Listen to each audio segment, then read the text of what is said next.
इस कहानी का मेन कैरेक्टर जो कि एक रेंजर होता है, वो अपनी टीम के साथ मिलकर सभी लोगों की मदद करता है। लेकिन एक फाइट के दौरान उस रेंजर की मौत हो जाती है और वो एक दूसरी दुनिया में आ चुका था। वो वापस अपनी दुनिया में जाने के लिए रास्ता ढूंढता है, लेकिन उसे कोई भी रास्ता नहीं मिलता। उसके बाद वो सोचता है कि मुझे इस दुनिया में भेजा गया है, इसके पीछे कोई तो रीजन होगा और जब तक उसे वो रीजन पता नहीं चलेगा वो यहाँ से नहीं जाएगा। आगे और इस एनीमे में क्या होगा हर चीज देखेंगे, लेकिन उससे पहले चैनल को सब्सक्राइब करके बेल वाला आइकन ऑल पे सिलेक्ट कर देना। चैप्टर 1 की स्टार्टिंग में हम एक शहर को देखते हैं जहां पर कुछ एलियन ने हमला कर दिया था और सभी इंसान अपनी जान बचाकर वहां से भागने लग जाते हैं। तभी हम आसमान में उड़ते हुए एक स्पेसशिप को देखते हैं जिसके अंदर अपोनेंट पार्टी का लीडर था और उसका नाम ब्रेकअप किंग होता है। वह उन इंसानों को इस तरह भागते हुए देखकर काफी ज्यादा खुश होता है, लेकिन तभी उन इंसानों को बचाने के लिए हमारे रेंजर्स वहाँ पर आ जाते हैं, जिनमें से हमारा मेन कैरेक्टर रोबोटिक बीस्ट को समन करता है, जिससे वहाँ पर काफी सारे रोबोटिक बीस्ट आ जाते हैं और वो सभी रेंजर अपने अपने कलर के हिसाब से अपने बीस्ट के अंदर चले जाते हैं। और उस बीस्ट के अंदर जाने के बाद रेड रेंजर अपने दोस्तों की बॉन्ड की पावर को यूज करता है, जिससे वो सभी बीस्ट मिलकर एक बहुत बड़े बीस्ट में बदल जाते हैं जिसका नाम मैक्सिमम किजुना काइजर होता है। और उसके बाद रेड अपनी ग्रेट बॉन्ड सोर्ड को समन करता है, जिससे उस रोबोट के हाथ में एक बहुत बड़ी सोर्ड आ जाती है। उसके बाद वो सभी लोग मिलकर ब्रेकअप किंग के ऊपर अटैक करने के लिए जाते हैं, लेकिन तभी ब्रेकअप किंग उनके ऊपर अटैक कर देता है, जिससे अब उनका काइजर टूटने लगता है। और वो सभी रेंजर रेड से कहते हैं कि अब तुम्हें अकेले ही लड़ना होगा, और इस बात को रेड भी मान लेता है। और उसके बाद वो अकेला ही ब्रेकअप किंग के पास चला जाता है, जहां ब्रेकअप किंग कहता है कि तुम्हारे दोस्तों की बॉन्ड की पावर काफी ज्यादा अच्छी थी, तुम उससे मुझे हरा सकते थे, लेकिन फिर भी तुम यहाँ पर अकेले आए हो, क्या तुम मुझे हरा पाओगे? तो रेड कहता है कि मैं यहाँ पर अकेला नहीं आया हूँ, मेरे साथ मेरे दोस्तों की उम्मीदें हैं और मैं तुम्हें हरा कर ही यहाँ से जाऊंगा। और उसके बाद रेड ब्रेकअप किंग के ऊपर अटैक करता है, लेकिन बदले में ब्रेकअप किंग रेड के सूट को तोड़ देता है और थोड़ी देर फाइट करने के बाद रेड उस ब्रेकअप किंग को मार देता है, जिससे उसका स्पेसशिप भी टूट जाता है और रेड अब नीचे गिरने लग जाता है। और गिरते हुए वो सोचता है कि क्या अब मैं मरने वाला हूँ, काश मुझे अपने दोस्तों के साथ रहने का एक और मौका मिल जाता। और उसके बाद रेड जमीन पर गिरता है और वो कहता है कि क्या मैं अभी तक नहीं मरा। और फिर वो इधर उधर देखता है जहाँ पर उसे एक अलग ही दुनिया दिखती है और वो कहता है कि मैं आज तक यहाँ पर कभी भी नहीं आया। नेक्स्ट सीन में हम 6 महीने बाद का सीन देखते हैं जहाँ पर एक गोलम 2 लोगों को मार रहा होता है। उसके बाद हम एक और लड़की को देखते हैं जो कि अपने गोलम से कहती है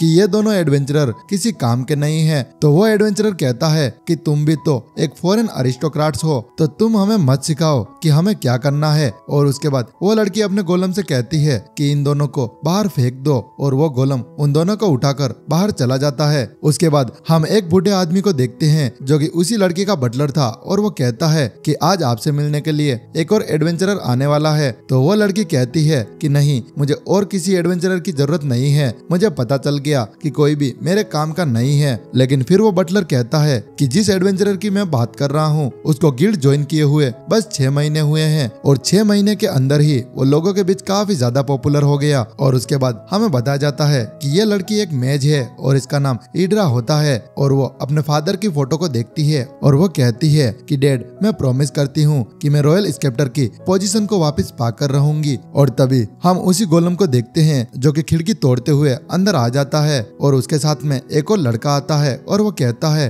कि तुम्हारा यह गोलम 2 लोगों को किडनैप करके लेकर जा रहा था, अगर मैं नहीं रोकता तो पता नहीं ये उनके साथ क्या करता। और तभी वो मेज इड्रा उसे बताती है कि ये गोलम मेरा एक फेमिलियर है और इससे मैं कैंडिडेट को टेस्ट करती हूँ। अब उन दोनों की बात चल ही रही थी, लेकिन तभी वो गोलम एकदम से हमला कर देता है, लेकिन वो लड़का उसके अटैक को डॉज कर लेता है। और इड्रा ये सब कुछ देखकर काफी ज्यादा हैरान होती है और उसे पता चल जाता है कि ये वही एडवेंचरर है जिसके बारे में थोड़ी देर पहले बात चल रही थी। और तभी हम रेड को देखते हैं जो कि उस कपड़े को हटा लेता है और एक चिप निकालकर कहता है कि अब मेरा टेस्ट स्टार्ट हो चुका है। और उसके बाद वो एकदम से ट्रांसफॉर्म हो जाता है और तभी उसके पीछे एक ब्लास्ट भी हो जाता है। और उस ब्लास्ट को देखकर इड्रा काफी ज्यादा हैरान होती है और वो कहती है कि मुझे ये मैजिक नहीं लगता, तो आखिर ये क्या चीज है। और उसके बाद रेड उस गोलम को एक ही अटैक में खत्म कर देता है, जिसे देखकर इड्रा भी काफी ज्यादा हैरान होती है। और उसके बाद रेड वापस नॉर्मल हो जाता है और वो पूछता है कि क्या अब मैं पास हो चुका हूँ। तो इड्रा भी उसे कहती है कि हाँ, अब तुम पास हो चुके हो। और इस बात को सुनकर रेड काफी ज्यादा खुश हो जाता है और वो कहता है कि मेरा नाम आसागाकी टोगा है, लेकिन लोग मुझे प्यार से रेड कहते हैं। और इस बात को सुनकर यीड्रा कहती है कि सभी लोग तुम्हारा कलर देखकर ही तुम्हें रेड बुलाते होंगे। और उसके बाद यीड्रा उस बूढ़े आदमी के बारे में बताती है कि ये मेरा बटलर है और उसका नाम पोसाइडोन होता है।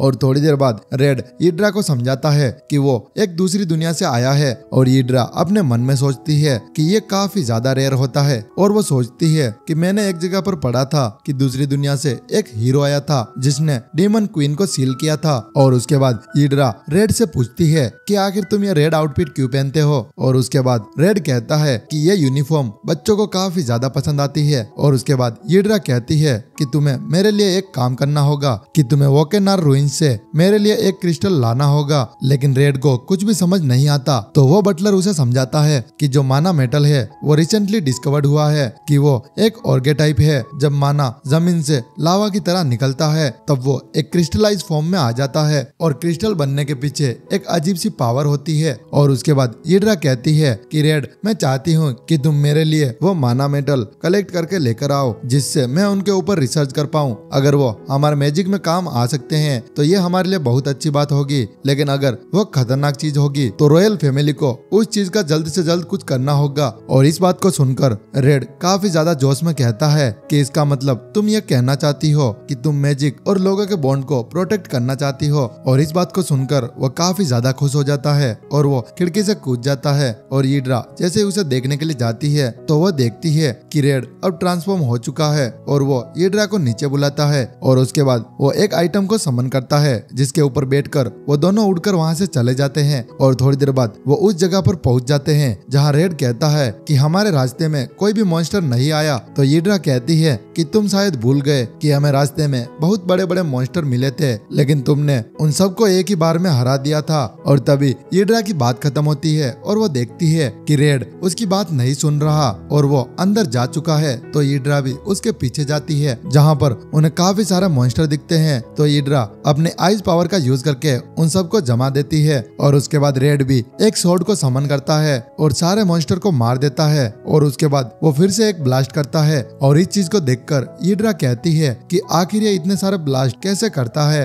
और फिर यीड्रा कहती है कि मॉन्स्टर को मारने के बाद हमें जो ड्रॉप्स मिले थे वो भी इसके धमाके की वजह से अब खराब हो चुके हैं। और उसके बाद रेड कहता है कि यहाँ पर भी उतने ही खतरनाक मॉन्स्टर है जितने खतरनाक हमारी दुनिया में हुआ करते थे। और उसके बाद यीड्रा पूछती है कि आखिर तुम्हारी दुनिया में कैसे मॉन्स्टर होते थे। तो रेड बताता है कि हमारी दुनिया में एक ऑर्गेनाइजेशन हुआ करती थी जो कि दुनिया के बॉन्ड को चुराती थी। उनका मकसद था कि वो दुनिया पर कब्जा करे और उनकी टीम को secret society of relationship Elder कहा जाता था। और हम 5 रेंजर ने मिलकर लोगों के बॉन्ड को बचाया। और जहाँ तक मुझे याद है हमने लास्ट फाइट 6 महीने पहले की थी। और उसके बाद रेड कहता है कि शायद मेरे पार्टनर भी अभी ठीक होंगे। और तभी यीड्रा कहती है कि अगर तुम अपने दोस्तों को इतना ज्यादा मिस करते हो तो तुम्हें कोई ना कोई रास्ता ढूंढना चाहिए जिससे वापस तुम अपनी दुनिया में जा पाओ। तो रेड बताता है कि जब मैं इस दुनिया में आया था तब मैंने अपनी दुनिया में वापस जाने के लिए बहुत ज्यादा कोशिश की थी, लेकिन मुझे कोई भी रास्ता नहीं मिला। और मैं एडवेंचर करने लगा और उन्हीं एडवेंचर के बीच मुझे काफी सारे ऐसे लोग मिले जिनको मदद की जरूरत थी। और उनको देखकर मुझे ऐसा लगा कि शायद इस दुनिया के लिए शायद मुझे ही चुना गया होगा और मैं इस दुनिया में आया हूँ, इसके पीछे कोई ना कोई तो रीजन होगा। और जब तक मुझे वो रीजन नहीं पता चलता तब तक मैं यहाँ से नहीं जाऊंगा। और वैसे भी एडवेंचर करते हुए मैं लोगों की काफी सारी मदद भी कर दूंगा और हो सकता है कि मुझे अपनी दुनिया में जाने का रास्ता भी मिल जाए। और उसके बाद रेड यीड्रा से अपने सपने के बारे में पूछता है। वो कहती है कि मुझे मेरे फैमिली के रॉयल स्केप्टर के रोल को वापस रिस्टोर करना है। और फिर वो एक्सप्लेन करती है कि रॉयल स्केप्टर एक टाइटल होता है जो कि उन मेज को दिया जाता है जो कि सोर्सरी वाली चीजों को संभालते हैं। हम लोगों की ये ड्यूटी होती है कि हमें मैजिक को स्टडी करना होता है जिससे हम हमारी दुनिया के लोगों को सेफ्टी प्रोवाइड कर सकें। मैं हमेशा ही हमारी फैमिली पर गर्व करती थी, लेकिन 10 साल पहले मेरे फादर जो कि फैमिली के प्रीवियस हेड थे वो इस पोजीशन को एक वॉर में हार गए थे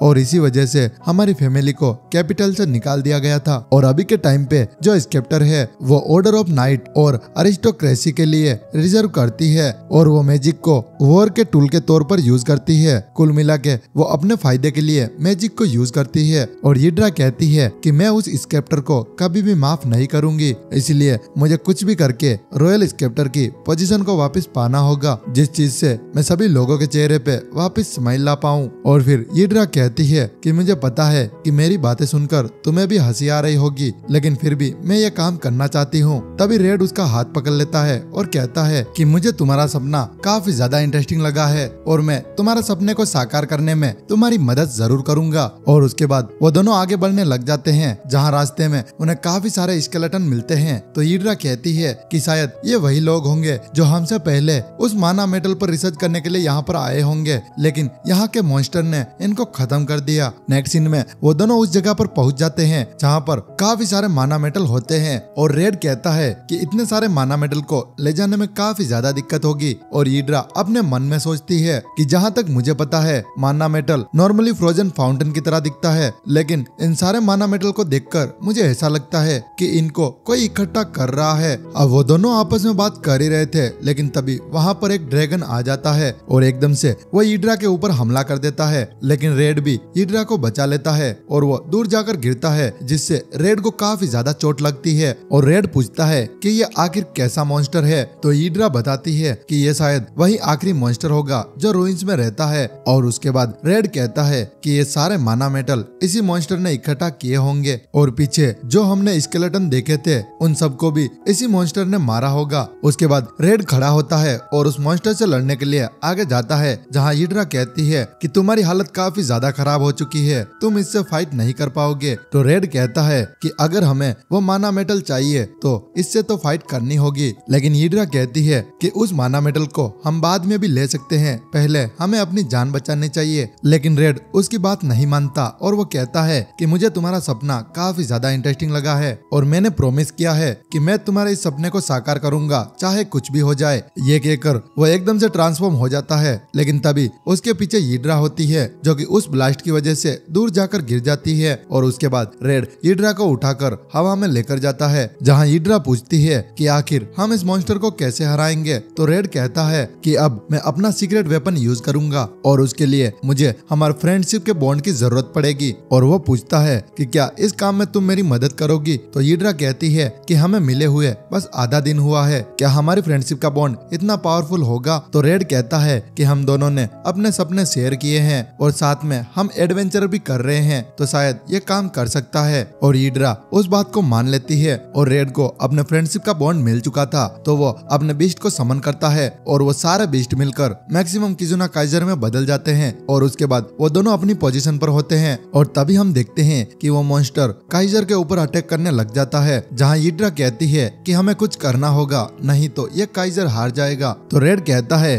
कि हम सिर्फ 2 लोग हैं, इसीलिए हमारे बॉन्ड की पावर ज्यादा नहीं है। और हीड्रा कहती है कि अगर ऐसा ही चलता रहा तो हम हार जाएंगे। लेकिन तभी रेड हीड्रा को पकड़ लेता है और वो कहता है कि ये फाइट अभी खत्म नहीं हुई है, तुम भरोसा रखो, हम इसे आसानी से हरा देंगे। और ये कहने के बाद रेड एक और आइटम को समन करता है जो कि एक ब्लास्टर होता है और उसके बाद वो उस ब्लास्टर से उस मॉन्स्टर के ऊपर अटैक करता है और उस ब्लास्टर के अटैक से वो मॉन्स्टर एक ही बार में हार जाता है। नेक्स्ट सीन में हम कुछ दिनों बाद का सीन देखते हैं, जहाँ उस गिल्ड में रेड खड़ा था। तभी हीड्रा और उसका बटलर वहाँ पर आते हैं और हीड्रा को देखकर रेड पूछता है कि माना मेटल पर रिसर्च कैसी चल रही है। तो हीड्रा कहती है कि हाँ, अभी ठीक ठाक रिसर्च चल रही है। और फिर हीड्रा कहती है कि आज से मैं भी एक एडवेंचरर बन रही हूँ। और ये बात सुनकर रेड काफी ज्यादा शौक हो जाता है और वो कहता है कि आखिर तुम एडवेंचरर क्यों बनना चाहती हो। तो हीड्रा बताती है कि मैं तुम्हारी दूसरी दुनिया के पावर और मेरे मैजिक को मिलाकर एक अलग मैजिक फॉर्म बनाना चाहती हूँ, जिससे मैं शायद ऐसी चीज बना पाऊँ जो तुम्हें वापस अपनी दुनिया में भेज दे, और ये चीज करके मुझे रॉयल स्केप्टर की पोजीशन भी वापस मिल जाएगी। और फिर हीड्रा बताती है कि रेड, मैं तुम्हारे साथ पार्टी बनाना चाहती हूँ। और ये बात सुनकर रेड रोने लग जाता है और वो कहता है कि इस दुनिया में मैं शायद तुमसे मिलने के लिए आया हूँ। और इस बात को सुनकर हीड्रा ब्लश करने लग जाती है और रेड कहता है तुम पहली पर्सन हो जिसने मुझे अपनी दुनिया में भेजने की बात कही है, और इस चीज से मुझे ऐसा लगता है कि हमारा बॉन्ड काफी अच्छा होगा। लेकिन हीड्रा रेड की बातों का कोई भी जवाब नहीं दे पाती और उसके बाद यह चैप्टर एंड हो जाता है। चैप्टर 2 की स्टार्टिंग में हम ईड्रा को देखते हैं जो कि रेड के ऊपर रिसर्च कर रही थी और वो कहती है कि तुम पूरी तरह से एक नॉर्मल इंसान हो, लेकिन तुम जो ट्रांसफॉर्मेशन करते हो वही चीज तुम्हें दूसरी दुनिया की बनाती है। लेकिन अभी तक मुझे तुम्हारे अंदर कोई भी माना नहीं दिख रहा, अब मुझे तुम्हारे थोड़े से खून की जरूरत पड़ेगी। और ये कहने के बाद वो एक इंजेक्शन को लेकर आती है, जिसे देखकर रेड काफी ज्यादा डर जाता है और वो कहता है कि तुम ऐसा काम मत करो। लेकिन तभी ईड्रा उसके ऊपर बैठ जाती है और थोड़ी देर बाद वहाँ पर एक आदमी आता है और कहता है कि अब तुम एक एडवेंचरर बन चुकी हो। और उसके बाद वो उसे प्रूफ के तौर पर एक कार्ड देता है और ईड्रा जैसे उस कार्ड को टच करती है जहाँ पर अब उसके बारे में सारी इंफॉर्मेशन आ चुकी थी। और तभी वो आदमी ईड्रा से कहता है कि तुम्हारा मैजिक काफी ज्यादा हाई है। और इस चीज को देखकर रेड भी काफी हैरान था और वो ईड्रा से कहता है कि तुम एक अर्थ मैज हो और तुम्हारा फ्यूचर काफी ज्यादा ब्राइट है और मैंने तुम्हारा आइस मैजिक को देखा है जो कि काफी ज्यादा अच्छा था। और फिर ईड्रा कहती है कि आखिर तुम इतने एक्साइटिंग क्यों हो रहे हो, अब मुझे तुम अपना सेट दिखाओ। लेकिन रेड को कुछ भी समझ नहीं आता तो ईड्रा उसका टेक ले लेती है और उसके बाद वो रेड के सेट्स को देखती है जो कि काफी ज्यादा अजीब होते हैं। उस आईडी के अंदर ना तो कोई स्किल्स थी और ना ही कोई मैजिक, उसके अंदर बस एक ही डिटेल लिखी हुई थी कि रेड काफी ज्यादा जोशीला है और उसकी ताकत दुश्मनों के बॉन्ड से बढ़ती है और उसके साथ एक स्वॉर्ड भी है जो कि जरूरत पड़ने पर और भी बड़ी हो सकती है। और रेड का एक स्पेशल पंच जिसका नाम बर्निंग किजुना पंच होता है। और तभी ईड्रा कहती है कि मुझे कुछ भी समझ नहीं आ रहा कि आखिर तुम्हारे सेट्स सबसे अलग क्यों हैं। और तभी हम देखते हैं कि वहाँ पर वही एडवेंचरर वापस आ जाते हैं और वो ईड्रा से कहते हैं कि आखिर तुम यहाँ पर क्या करने आई हो, क्या तुम भी एक एडवेंचरर बनना चाहती हो। और ईड्रा उन दोनों से कहती है कि आखिर तुम कौन हो। तो वो लड़का कहता है कि तुम इतना जल्दी हमें भूल जाओगी ये मैंने नहीं सोचा था, तुम्हें याद होगा कि तुम्हारे गोलम ने हमें पहले ही हरा दिया था। और तभी ईड्रा कहती है कि मैं सभी लोगों को याद नहीं रख सकती, जो मेरे काम आता है मैं उसे ही याद रखती हूँ। और ये बात सुनकर वो दोनों ईड्रा का मजाक बनाने लग जाते हैं और वो रेड से कहते हैं कि तुम भी इस लड़के के साथ में पार्टी मत बनाना। और ये कहकर वो वहाँ से जाने लगते हैं, लेकिन तभी रेड उन्हें रोक लेता है और वो कहता है कि तुम दोनों ईड्रा के बारे में बहुत गलत सोचते हो, ये बहुत ही अच्छी लड़की है और ये एक नया मैजिक बनाना चाहती है जिससे ये मेरी मदद कर सके। और तभी वो लड़का कहता है कि मुझे बिल्कुल भी यकीन नहीं होता कि ईड्रा एक एडवेंचरर बन सकती है और वैसे भी वो एक डरपोक मेज की बेटी है। और फिर रेड कहता है कि आखिर तुम किसके बारे में बात कर रहे हो। तो वो लड़का कहता है कि ईड्रा के फादर एक बैटल में रॉयल स्केप्टर की पोजीशन को हार गए थे, जिसकी वजह से इन लोगों को पहले से ही कैपिटल से निकाल दिया गया था। और उस लड़के के मुंह से ये सारी बातें सुनकर ईड्रा काफी ज्यादा गुस्से में आ जाती है। और तभी वो अपने फादर की बात को याद करती है। उसके फादर कहते थे कि भले ही हम रॉयल स्केप्टर नहीं हैं, लेकिन फिर भी हम अपने मैजिक को यूज करके लोगों की मदद करेंगे, चाहे लोग तुम्हें कुछ भी कहें, लेकिन फिर भी तुम्हें उनकी मदद करनी है। और तभी ईड्रा उन दोनों से कहती है कि तुम दोनों मेरे फादर के बारे में कुछ भी नहीं जानते और तुम दोनों ऐसे इंसल्ट करना बंद करो, वैसे भी तुम मेरे गोलम के सामने नहीं टिक पाए। और इस बात को सुनकर वो दोनों ईड्रा के ऊपर हमला करने के लिए आते हैं, लेकिन रेड उन्हें रोक लेता है और रेड कहता है कि इस तरह लड़ना सही नहीं होगा, अगर लड़ना ही है तो हम सबसे पहले इस एडवेंचर को कंप्लीट करेंगे। और नेक्स्ट सीन में वो उस डंजन के पास में पहुंच जाते हैं और वहां पर जाकर वो एक चैलेंज करने वाले हैं, जहां रेड उन्हें बताता है कि इस डंजन के अंदर एक मॉन्स्टर अम्पियर हुआ है, जो भी उस मॉन्स्टर को पहले हराएगा वो इस चैलेंज को जीत जाएगा। और तभी ईड्रा कहती है कि अगर इस चैलेंज को हम जीत जाएंगे तो तुम कभी भी मेरे फादर की इंसल्ट नहीं करोगे और जो पहले तुमने इंसल्ट की थी उसके लिए तुम हमसे माफी मांगोगे। और वो ये भी कहती है कि अगर तुम लोग इस चैलेंज को जीत जाओगे तो तुम जो कहोगे वो मैं करूंगी। और अब वो दोनों काफी ज्यादा खुश हो जाते हैं और वो कहते हैं कि वैसे भी हमें खतरनाक मॉन्स्टर से लड़ने की आदत है। और वो अपने मन में सोचते हैं कि जब हम इस चैलेंज को जीत जाएंगे तो हम बहुत कुछ करेंगे। और उनका कॉन्फिडेंस देखकर वो समझ जाती है कि इन लोगों को ऐसे डंजन में जाने की आदत है, तो शायद ये इस चैलेंज को जीत सकते हैं। और थोड़ी देर बाद वो सभी लोग अंदर आ जाते हैं, जहाँ वो दोनों एडवेंचरर बाकी के मॉन्स्टर को इग्नोर करके अंदर जाने लगते हैं। उन लोगों का प्लान था कि वो सिर्फ उसी मॉन्स्टर को मारेंगे जो कि यहाँ का मैन है। और तभी वो कहते हैं कि सामने की तरफ एक मिनटर मॉन्स्टर आएगा जो कि सुनकर हमला करता है, इसीलिए वो दोनों चुपचाप उसके पास में जाएंगे। अगर उन्होंने थोड़ा सा भी शोर किया तो वो मॉन्स्टर उन दोनों को मार देगा। लेकिन तभी रेड एकदम से ट्रांसफॉर्म हो जाता है और उसका धमाका वो मॉन्स्टर सुन लेता है। और तभी हम देखते हैं कि वहाँ पर काफी सारे मिनटस मॉन्स्टर आ जाते हैं जो कि उन सभी को चारों ओर से घेर लेते हैं। और तभी रेड अपनी टर्बो किक का यूज करता है और उन मॉन्स्टर को मारने लग जाता है। है और उन्हें मारते हुए वो कहता है कि मुझे इस तरह काफी सारे मॉन्स्टर से लड़ने की आदत है। तो हिड्रा कहती है कि हाँ शायद ये हो सकता है, लेकिन मेरे लिए काफी ज्यादा मुश्किल है। और आखिर में हिड्रा कहती है कि तुम्हें यहाँ पर अपने बड़े से बीस्ट को यूज करना चाहिए, शायद वो यहाँ पर हमें जिता सकता है। और इस बात को रेड भी मान लेता है और तभी वो मैक्सिमम किजुना काइजर को समन करता है। लेकिन तभी हम देखते हैं कि वो गुफा काफी ज्यादा छोटी थी, इसीलिए वो काइजर वहाँ पर सही से खड़ा भी नहीं हो पा रहा था। इसीलिए रेड भी उस काइजर से बाहर आ जाता है और वो कहता है कि मुझे बाहर आकर ही फाइट करनी होगी। लेकिन तभी हिड्रा देखती है कि उस काइजर के गिरने की वजह से उसके नीचे काफी सारे मॉन्स्टर आ चुके हैं, तो अब उन्हें थोड़े बहुत मॉन्स्टर से ही फाइट करनी होगी। और तभी वो एडवेंचरर उन दोनों की तरफ देखता है और कहता है कि आखिर ये क्या कर रहे हैं। लेकिन तभी एक मॉन्स्टर उसके ऊपर हमला कर देता है। लेकिन तभी हिड्रा अपने पावर का यूज करके उस लड़के को बचा लेती है। और तभी वो लड़का कहता है कि आखिर तुमने हमारी जान क्यों बचाई। तो हिड्रा कहती है कि मैं तुम्हारी मदद नहीं करना चाहती, लेकिन मेरे फादर ने मुझे यही सिखाया है कि लोगों की मदद करनी चाहिए। क्योंकि जब मेरे फादर को रॉयल स्केप्टर से निकाल दिया गया था तब सभी लोग उनका मजाक बना रहे थे, लेकिन मेरे डैड मैजिक पर रिसर्च करके उन सब लोगों की मदद करने के बारे में सोच रहे थे, इसलिए मैं अपने सामने किसी को ऐसे नहीं मरने दे सकती। और वो कहती है कि तुम लोगों ने मेरे फादर की इंसल्ट की है और जब तक तुम मुझसे माफी नहीं मांगोगे तब तक मैं तुम्हें ऐसे मरने नहीं दूंगी। और तभी रेड हिड्रा से कहता है कि तुम ये सारी बातें करते हुए काफी अच्छी लग रही हो। और ये बात सुनकर हिड्रा भी ब्लश करने लग जाती है। और तभी वो लड़का कहता है कि यहाँ पर बहुत खतरनाक फाइट चल रही है, इसके बीच तुम फ्लर्ट करना बंद करो। और तभी वहाँ पर एक बहुत बड़ा मॉन्स्टर आ जाता है जो कि उन लोगों से अपना ट्रेजर मांग रहा था। और उसको देखकर वो सभी लोग सोचते हैं कि हो सकता है कि ये वही मिस्टीरियस मॉन्स्टर होगा। और वो लोग कहते हैं कि आज से पहले हमने ऐसा मॉन्स्टर कभी भी नहीं देखा। और उस बड़े से मॉन्स्टर को देखकर वो बाकी के मिनटस मॉन्स्टर वहाँ से भाग जाते हैं और हिड्रा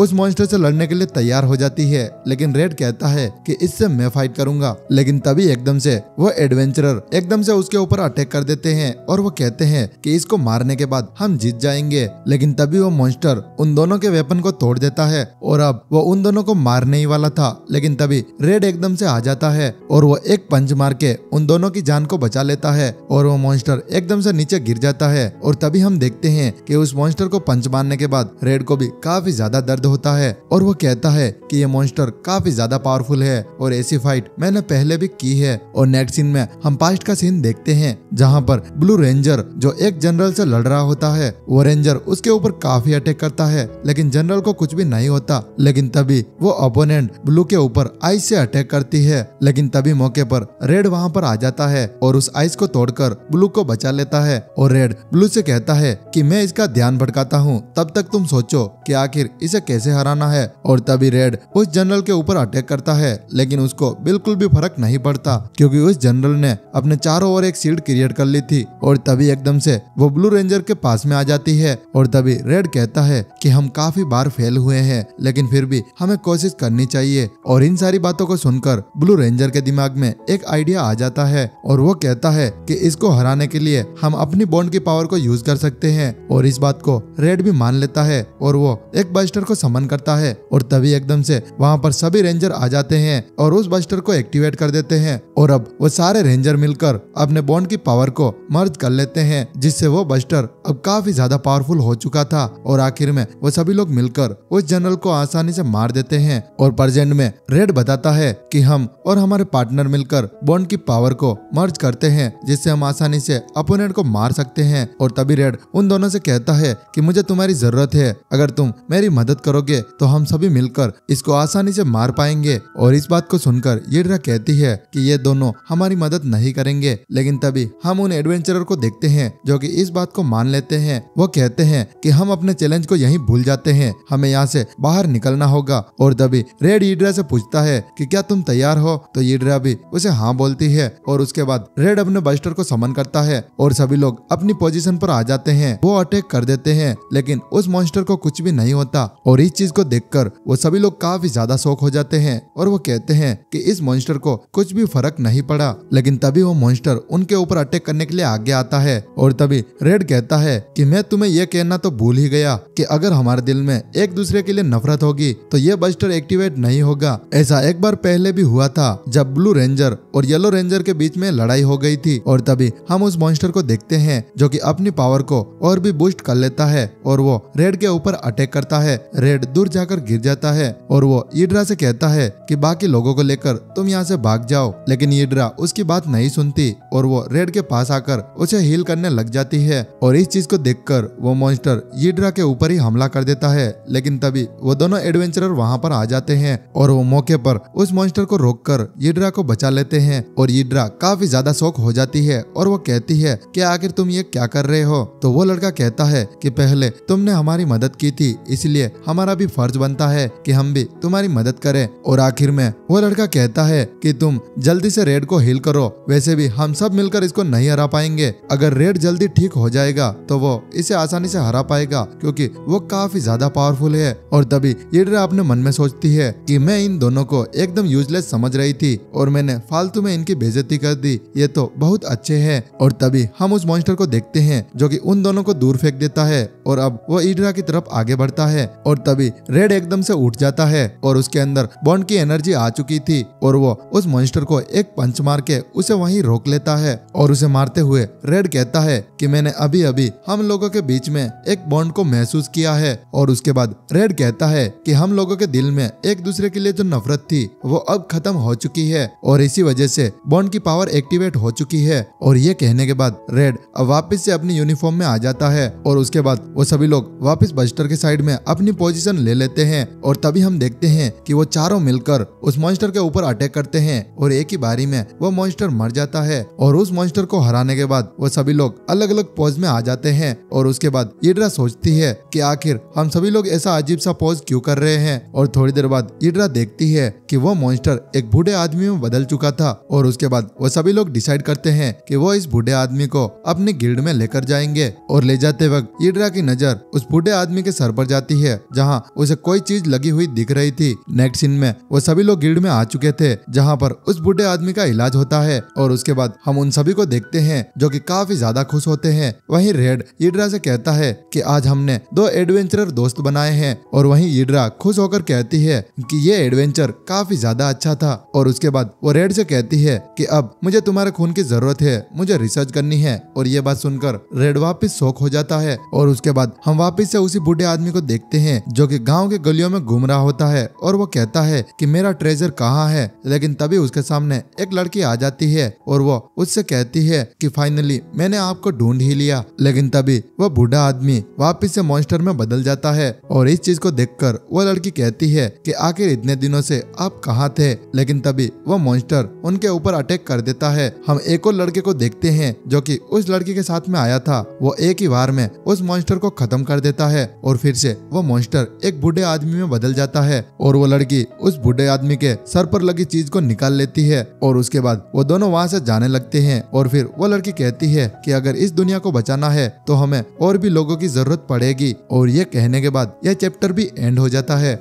चैप्टर 3 की स्टार्टिंग में रेड ईड्रा के साथ उसके घर आ जाता है और वो पोसेइडोन से कहता है कि अब से मैं भी ईड्रा के साथ रहूंगा। और इस बात को सुनकर वो बटलर काफी ज्यादा घबरा जाता है और वो ईड्रा से पूछता है कि आखिर ये यहाँ पर रहने के लिए क्यों आया है। तो ईड्रा कहती है क्योंकि इसके पास में कोई भी घर नहीं है और वैसे भी ये हमारे साथ रहेगा तो इस पर स्टडी करना बहुत ही आसान हो जाएगा। तो वो बटलर कहता है कि मुझे इससे कोई भी दिक्कत नहीं है, लेकिन वो एक जवान लड़का है, वो कुछ भी कर सकता है। और फिर ईड्रा कहती है कि आप भी तो एक आदमी हो, फिर भी आप मेरे साथ रहते हो। तो पोसेइडोन बताता है कि मैं तुम्हारे दादाजी के टाइम से इस घर में सर्व कर रहा हूँ, तो मैं तुम्हें अपनी पोती की तरह समझता हूँ। लेकिन रही बात रेड की, जो कि एक जवान लड़का है और शायद वो अपने हार्मोन्स को काबू नहीं कर पाएगा। और इस बात को सुनकर ईड्रा भी सोचने लग जाती है कि हाँ शायद ऐसा हो सकता है। और नेक्स्ट सीन में पोसेइडोन रेड के पास में जाता है और उससे कहता है कि अगर तुम इस घर में रहना चाहते हो तो तुम्हें अपने मामले को कटवाना होगा। और इस बात को सुनकर रेड काफी ज्यादा घबरा जाता है और वो पोसेइडोन से बचकर वहाँ से भागने लगता है। लेकिन तभी ईड्रा रेड की आवाज सुनकर वहाँ पर आ जाती है और तभी उनके गेट पर कोई आता है और वो बेल बजाने लग जाता है। लेकिन वो सभी लोग उस काम में बिजी होते हैं, इसलिए कोई भी दरवाजा नहीं खोलता। तो वो लड़की एकदम से अंदर आ जाती है और वो ईड्रा और रेड को इस हालत में देख लेती है और वो अपने साथ वाले लड़के से कहती है कि आखिर ये लोग क्या कर रहे हैं। और नेक्स्ट सीन में वो सभी लोग पास ही बैठे होते हैं और उसके बाद हमें उस लड़की के बारे में बताया जाता है। वो एवले एम्पायर की 3rd प्रिंसेस है और उस लड़की का नाम टेल्टिना होता है और उसके साथ में जो लड़का है वो उसका अटेंडेंट और हीरो है और उसका नाम लोजी होता है। और तभी लोजी अपनी तलवार निकाल लेता है और वो रेड और ईड्रा से कहता है, अब तुम दोनों तैयार हो जाओ क्योंकि मैं तुम दोनों को मारना चाहता हूँ। तुम लोगों की वजह से टेल्टिना को अजीबोगरीब हरकतें देखने को मिली। और तभी टेल्टिना लोजी से कहती है कि तुम शांत रहो, ये हमारी गलती है, हम एकदम से अंदर आ गए थे।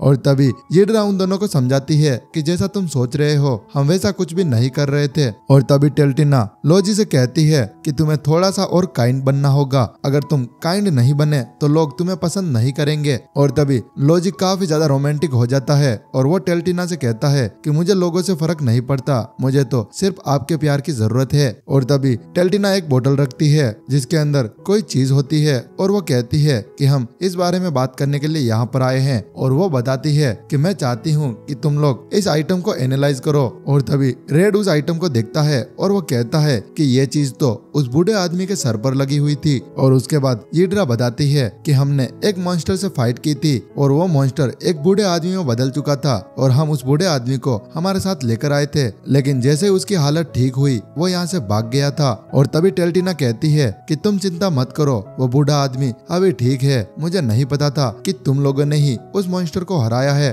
और तभी ईड्रा कहती है कि उस मॉन्स्टर को मैंने नहीं हराया, उसे रेड ने हराया था। और फिर रेड बताता है कि हम सब लोगों ने मिलकर अपने बॉन्ड की पावर यूज करके किजुना बस्टर से उस मॉन्स्टर को हराया था। तो टेल्टिना पूछती है कि आखिर ये बस्टर क्या होता है। और तभी ईड्रा रेड को पकड़ लेती है और वो कहती है कि तुम अपनी सारी बातें यहाँ पर मत बताओ, इसमें काफी ज्यादा टाइम लगेगा। और इस चीज को देखकर टेल्टिना को लगता है कि जो बस्टर है उसको ईड्रा ने बनाया है, इसीलिए वो उसको छुपाना चाहती है। और टेल्टिना फिर से ईड्रा से कहती है कि तुम तो काफी ज्यादा टैलेंटेड हो, मुझे लगता है कि तुम इन माना सीड्स के बारे में रिसर्च कर सकती हो। और फिर ईड्रा पूछती है कि क्या सच में ये माना सीड्स है। तो टेल्टिना बताती है कि जिस किसी के पास भी ये माना सीड्स होती है उन सभी का माना एम्प्लीफाइड हो जाता है और इस चीज से एक स्पेशल तरीके का मैजिक ओपन हो जाता है जो कि उन्हें डिजायर्स को अलाउ करने में मदद करता है और इस चीज को प्रिविलेज स्पेल कहा जाता है। और तभी रेड कहता है कि ईड्रा के मैजिक से ये बिल्कुल अलग है। और तभी टेल्टिना कहती है, इमेजिन करो अगर तुम्हें काफी सारे पैसे चाहिए जो कि अनगिनत हो, ये काम यह स्पेल कर सकता है और एक बेरियल स्पेल को ऑब्टेन कर लेता है जो कि 30,000 मीटर की प्रॉपर्टी को कवर कर सकता है। और ये सारी एबिलिटी इसी माना सीड के अंदर है और इस सीड को कोई भी यूज कर सकता है भले ही उसने बिल्कुल भी ट्रेनिंग ना की हो। और इन सारी बातों को सुनकर ईड्रा कहती है कि ये चीज काफी ज्यादा काम की है। तभी टेल्टिना कहती है कि ये अच्छी तो है लेकिन इसके अंदर भी एक बुरी बात है। वो बताती है कि जब ये सीड ग्रो करती है तो ये होस्ट की बॉडी को पूरी तरह से कवर कर लेती है और उन्हें एक मॉन्स्टर माना बीस्ट के अंदर ट्रांसफॉर्म कर देती है। और फिर ईड्रा कहती है कि अगर तुम्हें इसके बारे में सब कुछ पता है तो तुम रॉयल फैमिली से कहकर इस पर बैन क्यों नहीं लगवा देती। और तभी टेल्टिना कहती है कि मुझे लगता है कि इस सीड्स के साथ में जो रॉयल स्केप्टर है उसका कुछ तो लेना देना है। इस चीज का मेरे पास कोई प्रूफ तो नहीं है लेकिन ये माना सीड्स काफी ज्यादा एक्सपेंसिव होती है और इसी वजह से इसे सिर्फ नोबल्स ही खरीद सकते हैं। मुझे ऐसा लगता है कि रॉयल स्केप्टर को इस सीड्स के बारे में सब कुछ पता है। और तभी रेड कहता है कि अगर ऐसी बात है तो चलो हम पता लगाते हैं। और तभी टेल्टिना कहती है कि जो रॉयल स्केप्टर है वो रॉयल फैमिली के कुछ मेंबर को बैकअप दे रही है, इसलिए अगर मैं केयरफुल नहीं रहूंगी तो मुझे भी कैपिटल से निकाल दिया जाएगा। लेकिन जो अरिस्टोक्रेसी है वो प्रिविलेज स्पेल का यूज करके लोगों को परेशान कर रही है। मैं एक प्रिंसेस हूँ और मेरी ये ड्यूटी है कि मैं इन सारी प्रॉब्लम को सोल्व करूँ, भले ये चीज करते हुए रॉयल स्केप्टर और मेरी फैमिली के बीच लड़ाई ही क्यों ना हो जाए। और ये काम करने के लिए ईड्रा मुझे तुम्हारी जरूरत है क्योंकि तुम भी पहले रॉयल स्केप्टर फैमिली से बिलोंग करती थी। और तभी ईड्रा भी उसकी बात मान लेती है और वो कहती है कि मैं तुम्हारा साथ जरूर दूंगी। लेकिन तभी ईड्रा अपने मन में सोचती है कि मैं एक तीर से 2 निशाने लगा सकती हूँ। टेल्टिना के साथ काम करके मैं रॉयल स्केप्टर को भी हरा दूंगी और उन लोगों के बीच मेरा भी नाम बन जाएगा। और तभी रेड भी जोश में कहता है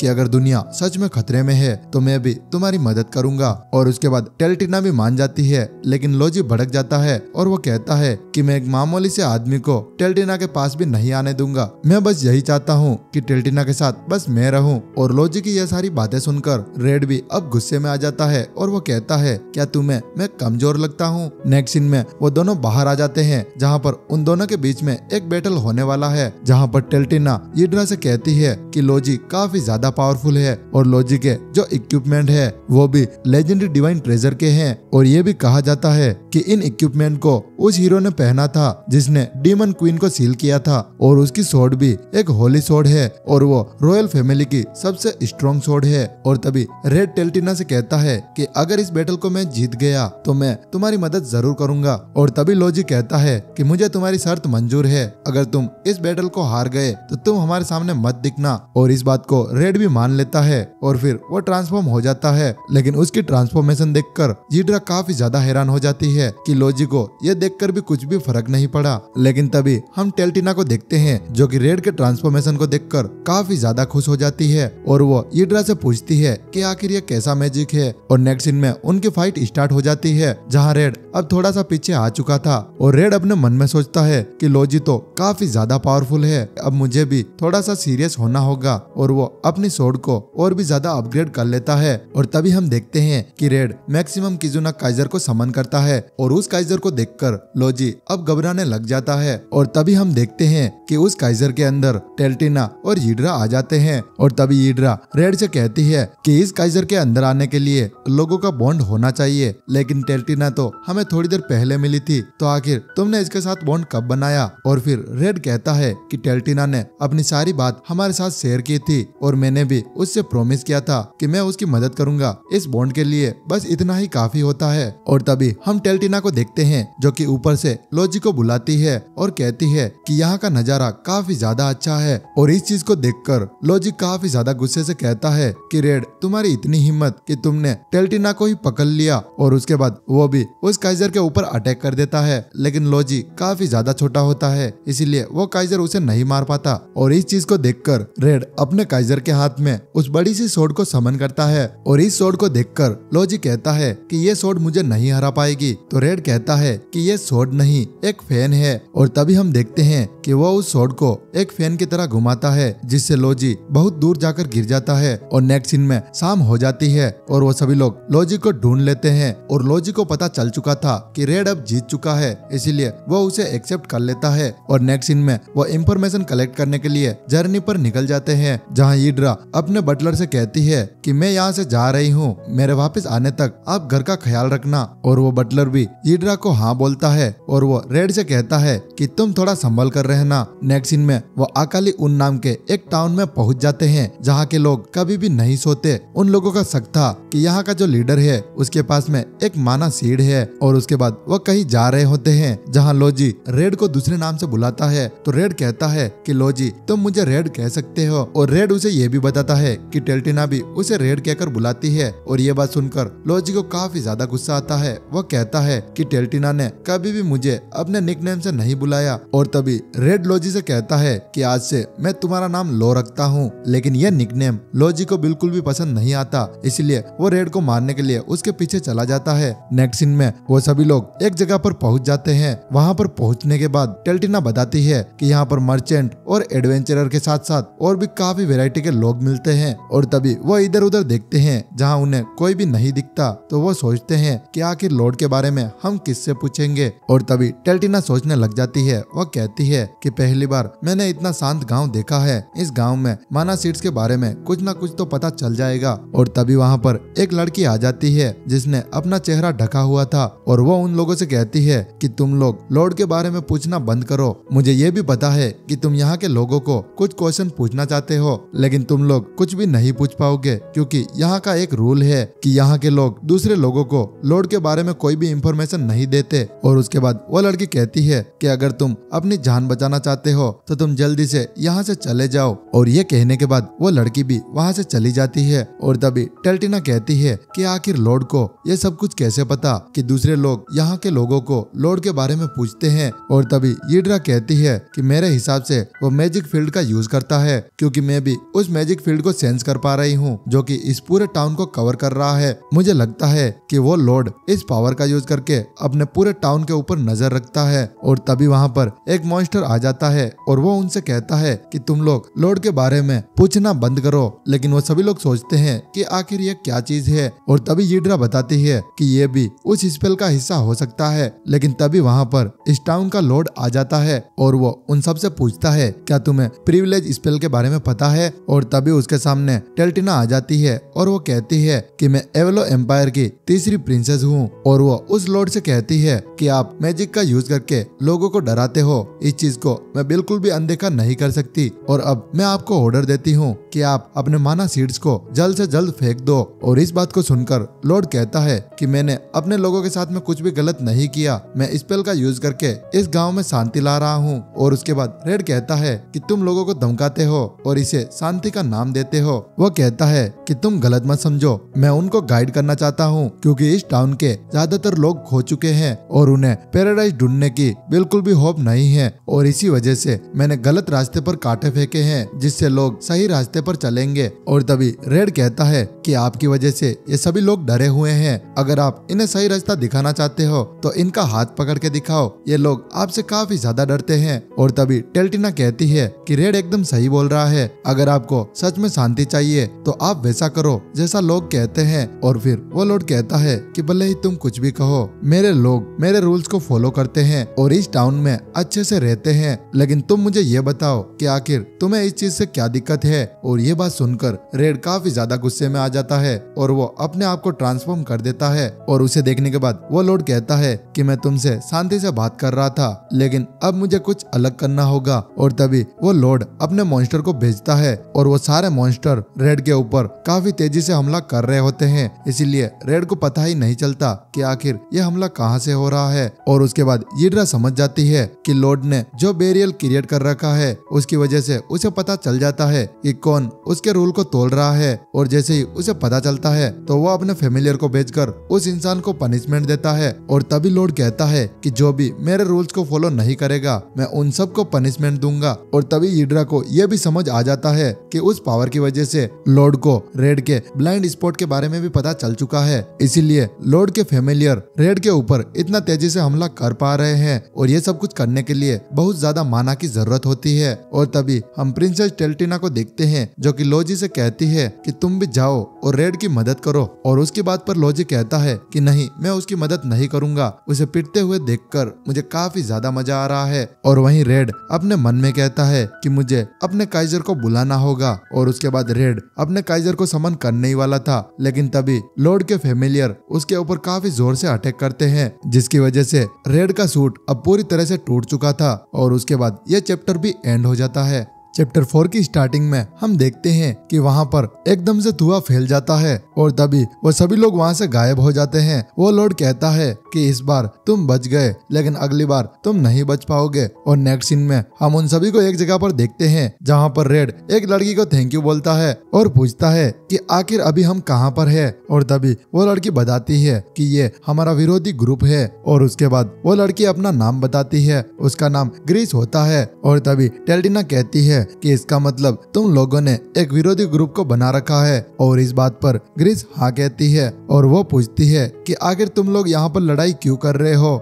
और वो सभी लोग ग्रीस को सारी बात बताते हैं तो वो कहती है कि अब मुझे पता चल गया, तुम लोग उस्माना सीड्स की वजह से लड़ाई कर रहे हो। और उसके बाद वो प्रॉमिस करती है कि हमारी पूरी टीम तुम्हारे साथ इस मिशन को कंप्लीट करने में तुम्हारी मदद करेगी। और उसके बाद लोजी कहता है कि तुम मुझे ये बताओ कि तुम उस मॉन्स्टर से फाइट क्यों कर रहे हो, अगर तुम लोग चाहो तो इस जगह को छोड़कर भी जा सकते हो। और तभी वो लड़की कहती है कि इस टाउन में सूरज उगते ही सभी लोग उठ जाते हैं और सूरज के ढलने के बाद सभी सो जाते हैं। और सभी लोग इस जगह को काफी ज्यादा पसंद करते हैं और कोई भी इस जगह को छोड़ना नहीं चाहता। और तभी रेड जोश में कहता है कि मैं तुम्हारी फीलिंग को अच्छे से समझ चुका हूँ और अब मैं तुम्हारी मदद करूंगा। और नेक्स्ट सीन में वो सभी लोग प्लानिंग करने लग जाते हैं। और तभी यीड्रा कहती है कि आखिर हम उनसे फाइट कैसे करेंगे, क्योंकि उसके सामने तो रेड भी नहीं टिक पाया। और तभी लोजी हंसते हुए कहता है लेकिन उस फाइट में मुझे काफी ज्यादा मजा आया। और तभी प्रिंसेस कहती है कि तुम्हें इस तरह नहीं हंसना बचना चाहिए। और तभी वो एक लिस्ट को निकालती है और कहती है कि इस लिस्ट में जिसका नाम है वो उस अपोनेंट पार्टी की टीम में है।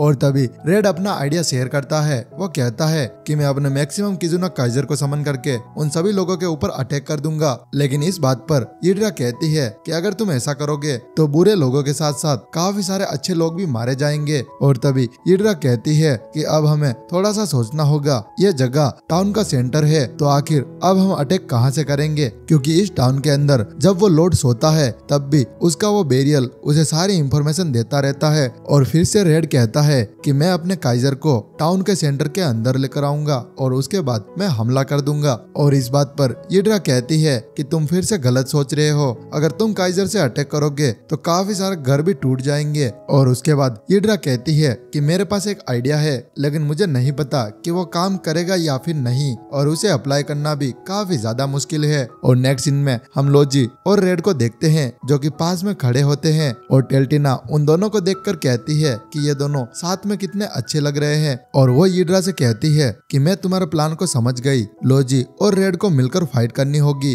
तभी हीड्रा कहती है कि प्रिंसेस, जितना आसान आपको लग रहा है वैसा बिल्कुल भी नहीं है। फाइट के दौरान अगर इन दोनों ने एक दूसरे को छू लिया तो भी ये आपस में लड़ने लग जाएंगे, क्योंकि लोजी रेड से काफी ज्यादा नफरत करता है। और तभी हम देखते हैं कि प्रिंसेस टेल्टिना लोजी को समझाती है। वो कहती है कि अगर तुम रेड के साथ रहकर फाइट करोगे तो मैं तुम्हारे कानों को अच्छे से साफ करूंगी। और इस बात को सुनकर लोजी भी मान जाता है। और नेक्स्ट सीन में हीड्रा एक गुफा के अंदर बात ले रही होती है और वो सोचती है कि प्रिंसेस टेल्टिना और लोजी के बीच में क्या रिलेशन है। और तभी उस गुफा के अंदर प्रिंसेस टेल्टिना भी आ जाती है और वो उसकी बात सुन लेती है। और वो कहती है कि मैं भी जानना चाहती हूँ कि आखिर तुम्हारे और रेड के बीच में क्या चल रहा है, लेकिन कोई भी इस बात का जवाब नहीं देता। तो प्रिंसेस टेल्टिना कहती है कि मैं पहली बार अपनी एज की लड़के के साथ में बात ले रही हूँ। और फिर हीड्रा टेल्टिना को देखती है और वो कहती है कि मुझे नहीं लगता कि आप मेरी एज के हो, क्योंकि आप काफी ज्यादा खूबसूरत हो। और तभी टेल्टिना कहती है कि जो तुमने अभी कहा मैं भी तुम्हारे बारे में सेम सोचती हूँ। और टेल्टिना कहती है कि मैं कब से तुमसे बात करना चाहती हूँ, तुम्हारे पिता के जाने के बाद भी तुमने हमारे लिए लेटर लिखे और हर बार तुम हमें अच्छी सलाह देती हो। और टेल्टिना ये भी बताती है कि तुम जो सारी चीजें लिखती हो वो भी मैं पढ़ती हूँ, मुझे पता है कि कौन से पोजीशन को मिलाकर कौन सा मैजिक बनता है। और इसी चीज की वजह से मैं कब से तुमसे मिलना चाहती थी और आज फाइनली मैं तुमसे मिल पाई हूँ। और तभी हीड्रा कहती है कि मैंने कभी नहीं सोचा था कि तुम मेरी खबरों को पढ़ती होगी। नेक्स्ट सीन में हम टेल्टिना और रेड को देखते हैं, जहाँ रेड टेल्टिना से कहता है कि मैं भी बात लेने के लिए जा रहा हूँ। और तभी टेल्टिना अपने मन में सोचती है कि हीड्रा अभी तक बात ले रही है। और फिर वो रेड से कहती है कि आज तुम्हें एक अच्छी बात मिलने वाली है। और फिर रेड कहता है कि क्या कल की फाइट में आप भी हमारा साथ दोगी, लेकिन आपको ऐसा नहीं करना चाहिए था, इससे आपको प्रॉब्लम हो सकती है। और तभी टेल्टिना कहती है कि तुम भी तो दूसरी दुनिया से आए हो, लेकिन फिर भी तुम यहाँ के लोगों की मदद कर रहे हो, और वैसे भी मेरी ड्यूटी है कि मुझे अपने लोगों की मदद करनी चाहिए। और उसके बाद टेल्टिना रेड से कहती है कि मुझे लगता है कि तुम यहाँ के हीरो हो जो कि हमारे इस वर्ल्ड को बचाने वाले हो। और तभी हम लोजी को देखते हैं जो कि पेड़ के पीछे छुपकर उन दोनों की ये सारी बातें सुन रहा होता है। और नेक्स्ट सीन में रेड उस गुफा के अंदर चला जाता है और वो हीड्रा को देख लेता है। और तभी सीन शिफ्ट होता है और हम लोजी को देखते हैं जो कि काफी ज्यादा गुस्से में होता है और वो अपने मन में कहता है कि टेल्टिना का हीरो बस मैं हूँ। और ये कहकर वो रेड की चिप को उठा लेता है। और अब नेक्स्ट सीन में वो उस कासल में पहुंच चुके थे जहाँ पर उन्हें वो फाइट करनी थी। और तभी वहाँ का ओल्ड मैन कहता है कि तुम लोगों ने अभी तक कुछ भी नहीं सीखा है। और इस बात को सुनकर रेड ट्रांसफॉर्म होने के लिए अपनी चिप ढूंढता है, लेकिन उसे वो चिप नहीं मिलती। और तभी वहाँ पर एक और मॉन्स्टर आ जाता है जो कि रेड को हथौड़ा मारकर बाहर फेंक देता है। और तभी हीड्रा भी रेड को बचाने के लिए उसके साथ ही कूद जाती है। और थोड़ी देर कोशिश करने के बाद हीड्रा रेड को बाहर निकाल देती है।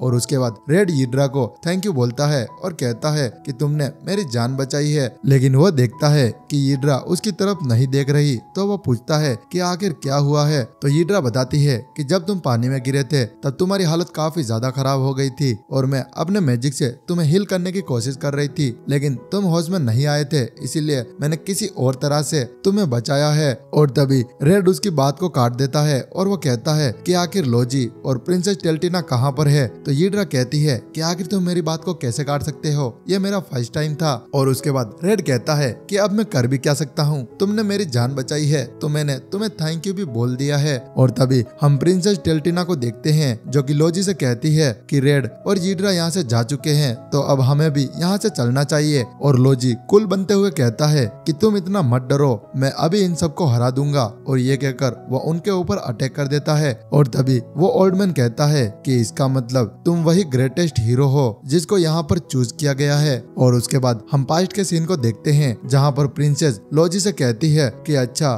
तो तुम वही हीरो हो जिसने मेरी जान बचाई है। और यहाँ पर जो उसके पास में होली सोर्ड है, उसी सोर्ड ने लोजी को चूज किया है और अब लोजी ही दुनिया को बचाएगा। और तभी लोजी कहता है कि भले ही मेरे पास खतरनाक सोर्ड है, लेकिन फिर भी मेरे पास दिमाग कम है, तो शायद मैं आपकी मदद नहीं कर पाऊंगा। और तभी प्रिंसेस टेल्टिना कहती है कि भले ही तुम्हारे अंदर थोड़ा सा दिमाग कम है, लेकिन तुम्हारे अंदर एलिमेंट्स की पावर है, तो तुम ये काम कर सकते हो। और फिर लोजी कहता है कि मैं उन लोगों की मदद क्यों करूं जिन लोगों ने पहले ही कम दिमाग का कहकर ठुकरा दिया है। और तभी प्रिंसेस टेल्टिना उसे हक कर लेती है और वो कहती है कि मैं तुम्हारी फीलिंग को अच्छे से समझ सकती हूँ, मुझे पता है कि तुमको सभी लोगों ने ठुकरा दिया है, लेकिन अब से तुम मेरे साथ रहोगे और मेरे हीरो बनोगे। और तभी हम पर्जन के सीन को देखते हैं जहाँ पर लोजी सारे मॉन्स्टर को मार देता है। और तभी वो ओल्ड मैन कहता है कि तुमने मॉन्स्टर को तो मार दिया, लेकिन प्रिंसेस टेल्टिना को अकेला छोड़ दिया है। और तभी लोजी को पता चलता है कि अब टेल्टिना के ऊपर अटैक होने वाला है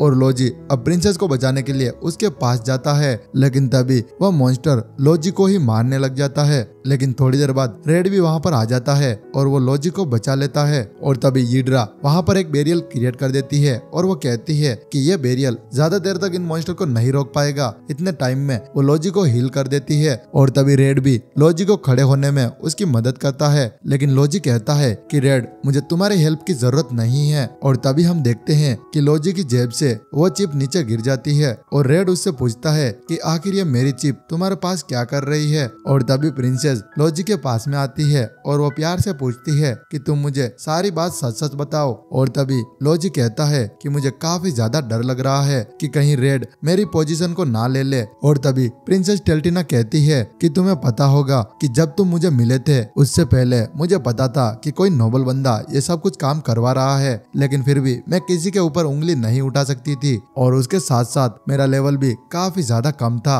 और इसी वजह से मैं अपने साथ में कोई सर्वेंट नहीं रख सकती थी, लेकिन दुनिया को बचाना मेरी ड्यूटी थी और इसी वजह से मैंने अपने लिए एक हीरो ढूंढने का फैसला किया। और आखिर में तुम मुझे एक जगह पर मिले थे और उसी दिन से मैंने तुम्हें अपने साथ रखा। और प्रिंसेस टेल्टिना बताती है कि भले ही रेड इस पूरी दुनिया को बचा ले, लेकिन फिर भी तुम्हारी जगह नहीं ले सकता, तुम हमेशा मेरे हीरो रहोगे। और तभी हम देखते हैं कि लोजी अब खुश हो चुका था और वो रेड के साथ मिलकर ये फाइट करना चाहता था और रेड भी इसके लिए तैयार था। और उसके बाद वो दोनों मिलकर वहाँ पर सभी को मारने लग जाते हैं और उन सभी मॉन्स्टर को मारने के बाद वो उसी लॉर्ड के पास में जाते हैं और उसे भी मारने लग जाते हैं। और तभी वो लॉर्ड दीवार के अंदर घुस जाता है और फिर हम दूसरे एंगल से देखते हैं जहाँ पर उस टाउन के ऊपर कुछ तो गिरने वाला था। और इस चीज को देखकर वो सभी लोग काफी ज्यादा हैरान हो जाते हैं और उसके बाद ये चैप्टर भी एंड हो जाता है।